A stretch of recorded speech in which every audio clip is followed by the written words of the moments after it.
So this is what a lot of golfers do is when the club is steep in transition, they have two things they can do. Keep going, which pulls the ball left, or they can get underneath it, which drops the club behind them and gets the ball going to the right. Welcome to the channel, guys. My name's Ryan Mouque, and today we're going to talk about why you might be pulling the golf ball, and in the same breath, why you might be blocking the golf ball. In my opinion, these two ball flights come from the same issue. Let's get stuck in. So the first thing we need to understand is what is a pull and what is a block or a push. Well, a pull is when the ball starts to the left of your target, okay, and that's when the club is moving, the club face closes down and the ball goes to the left. And obviously a push or a block is where the ball goes out to the right. Typically starts right of target and just never comes back, okay? And the one thing we need to understand today is, why does that happen? What is it in our golf swing that causes those two shots? So a lot of golfers that I teach on a daily basis will come to me and I'll ask them, what is your typical ball flight? And they'll give me the answer of, sometimes I pull it and sometimes I block it. And to me, that immediately tells me that they have a steep shaft in transition.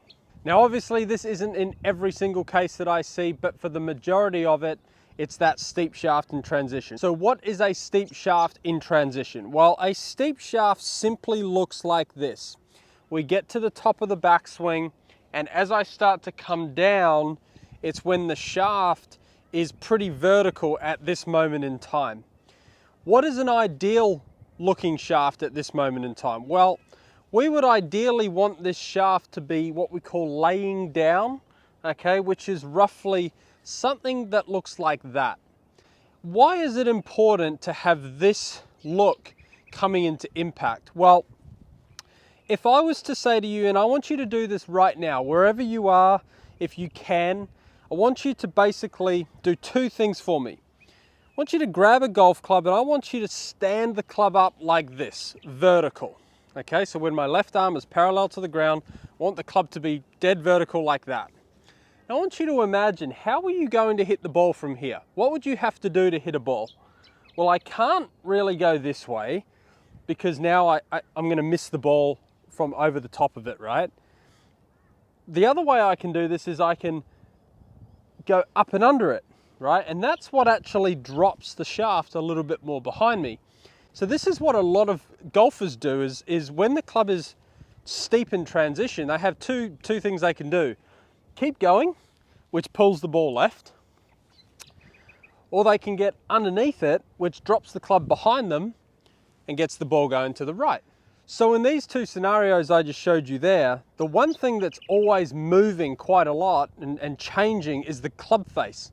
So for example, if I was steep in transition and I went up and under it, okay, this is typically a good player's move. They would go up and under it to shallow the club. Well, now the club face is pointing out to the right.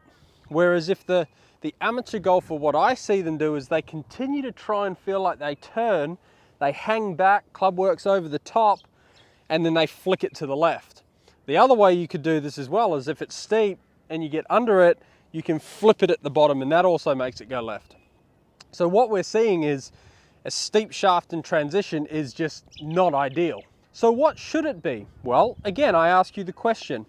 If I was to say to you, stand up right now, grab a club and put the golf club in this position right here where the club is behind my hands. Well, how would I hit a ball from here?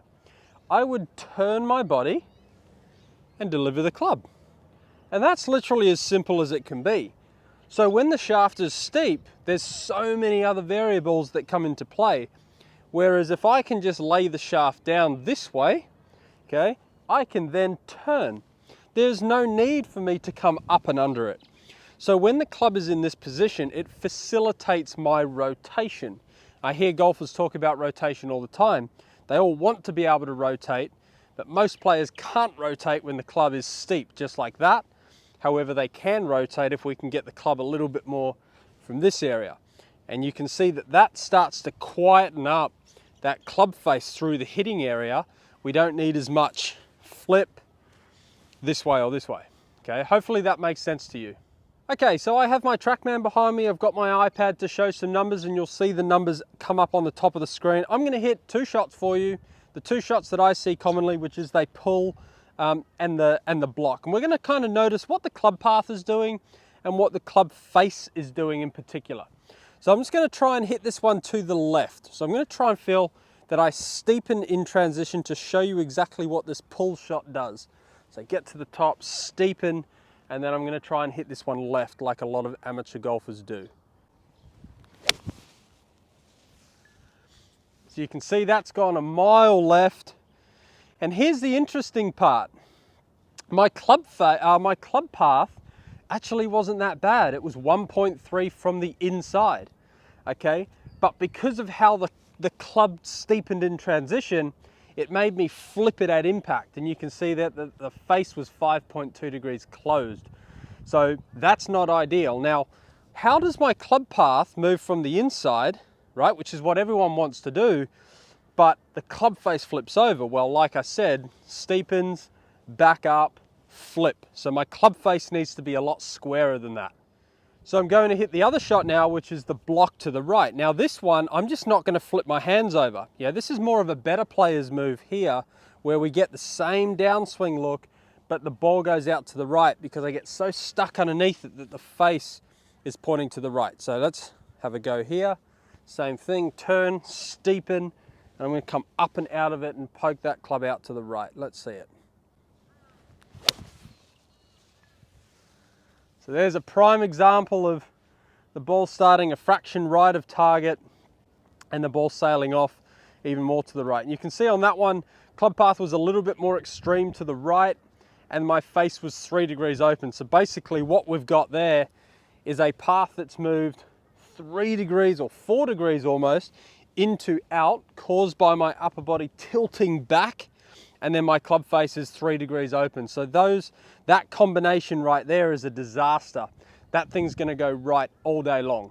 Alrighty, so I'm sure you're tired of me hitting lefts and rights and you wanna know what's the answer to this. How can you help me hit that ball a little bit straighter and stop pulling it and blocking it, okay? Here's what I would do.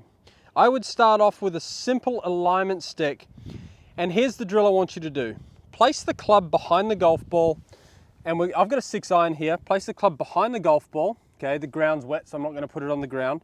And I just want the alignment stick to basically be right at the end of that golf club. And I want that alignment stick to be pointed on the same angle, or angled the same as my setup position with my golf club, okay? And what we're going to do, we're gonna do this nice and slow, and we're gonna start to feel that position I was talking about at the start, where the club starts to come from here. And now we can actually rotate into the ball without the face doing too much. So once again, I'm gonna do a couple of rehearsals here. So I'm gonna get to the top. I'm going to start to come down, really feeling like that club's behind the stick or inside the stick, and then I can rotate through. Okay, I'm gonna give myself a few drills like that. Then what I'm gonna do is I'm just gonna move it to the right, where I'm basically not gonna hurt myself and hit it. Doesn't really matter about the angle here. I just want this stick to be there as a visual aid for me to basically hit this ball. So it's gonna remind me not to steepen it in transition. So I'll have a couple of practice swings with that feel. And what I should be looking at here is a pretty good face to path, a pretty good path number, and the face being fairly square. Okay, so I'm gonna have a hit here, so I'm just gonna practice one more time. Okay, all right, so I'm facilitating my turn by shallowing that club. Should have a fairly realistic or a club path that's very manageable, with a club face that's not really rotating too much, all right? So here we go.